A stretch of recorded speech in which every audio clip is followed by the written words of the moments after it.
Саламатсыңдар ма, білім алушылар? Бүгінгі сабағымыз 7-ші сынып қазақ тілі мен әдебиеті пәні.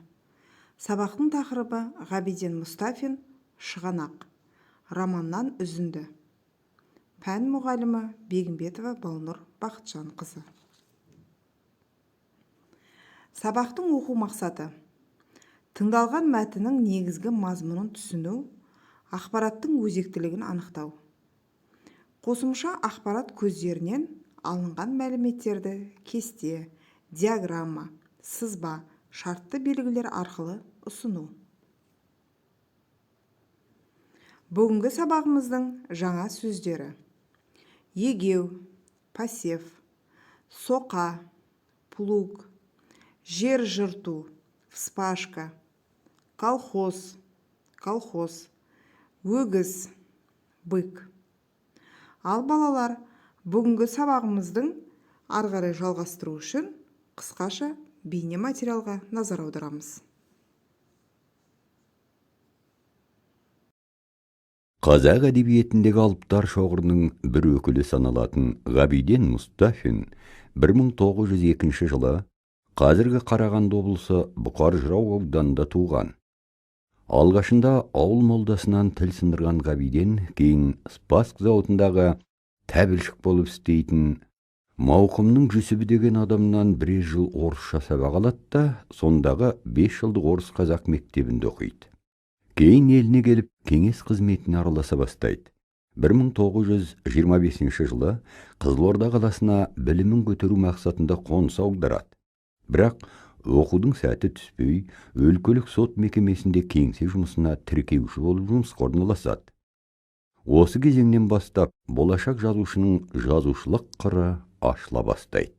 1925-64 жылдар аралығында Қарағанды шахтасында темір жонушы, Қарағанды пролетариаты газетінде жауапты хатшы, Новосібірде шығатын Қызыл ту газетінің, сол кездегі Қазақстанның астанасы Алматыда жарық көретін Әдебиет майданы журналының қызметкері, редакторы, Жазушылар одағы басқармасының төрағасы қызметтерін атқарады. Тұңғыш әңгімесі Сәрсен мен Боқаш 1927 жылы жылғысы жинағында басылым көреді. 1929 жылы Ер шойын атты тұңғыш жинағын жарыққа шығарады. 1930-1940 жылдары жазушының қаламынан Өлім не өмір романы, Құлаған құз, тұтқын, Күлмеген адам, Қадірлі қонақ атты очерк әңгімелері, Жарыс, диверсант, Мазасыз мейман, Алынған кек пьесалары туды. Жазушы шығармалары өмірмен біте қайнасқан, ондағы өзгерістерді ойлы көзбен зерттеп бағалаудан, сол кезге дейін қозғалмаған тың тақырыптардың орын толтыру талабынан туған. Осындай ірі шығарманың бірі Шығанақ романы. Ауыл тіршілігіндегі жаңалықтарды сипаттаған миллионер, жаңа салынып жатқан қаланың бүгінгісімен қоса, болашағында қамтығысы келген Қарағанды романдары сол дәуірде қазақ әдебиетінде қалам тартылмаған тақырыптарға түрен салып бергендей болса, Дауылдан кейін романы қазақ жұмыскерлерінің қалыптасу тарихын баяндайтын шежіре іспетті болды. Өзімен тұстас замандастардың, өзі өмір сүрген кезеңдегі елінің басынан өткен қилы кезеңдер мен тарихи белестерді шынайы ашып беретін Көз көрген атты көлемді мемуарлық шығармасын жазушы толық аяқтай алмай кеткен. Романның алғашқы кітабы ғана жарыққа шығып үлгерді. Жазушының Ой әуендері атты кітабы Қазақстан Республикасы мемлекеттік сыйлығына ие болған. Қоғам қайраткері, жазушы, сыншы, Қазақ КСР ғылым академиясының корреспондент мүшесі Ғабиден Мұстафин 83 жасында 1985 жылы дүниеден өтті. Ал балалар, сендер бүгін сабақта Ғабиден Мұстафиннің өмірінен үзінді бейне баянды тамашаладыңдар. Ал енді сабағымызды ары қарай жалғастырамыз. Бірінші тапсырма 67-ші бет. Кітаптарымызды ашып, сабаққа назар аударамыз. Сұрақтарға жауап бер.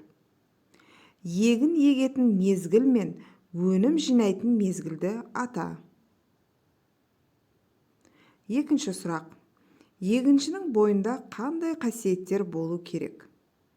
Оқушылар, сұрақтарға ауызша жауап береміз. Қалай ойлайсыңдар? Егін егетін мезгіл мен өнім жинайтын мезгіл қай мезгіл? Өте дұрыс. Егін егетін мезгіл ол көктем. Ал өнімді жинайтын мезгіл ол күз мезгілі. Дұрыс айтасыңдар. Егіншінің бойында қандай қасиеттер болу керек? Кәнекей, ойланамыз. Дұрыс айтасыңдар.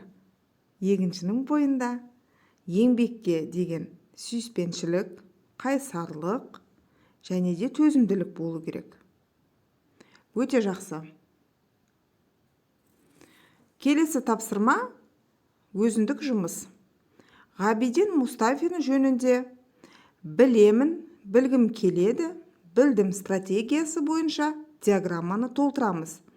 Оқушылар, сендерге бұл диаграмманы толтыру үшін алдында көрген бейне баянды бір мезгіл тамашалап шықсаңдар болады. Сол арқылы мына диаграмманы оп-оңай толтырып шығасыңдар. Үй жұмысы, өзіндік жұмыс.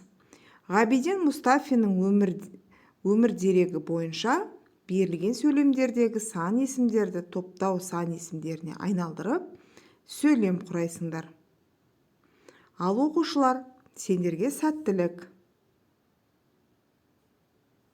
Назарларыңызға рахмет. Қош сау болыңдар.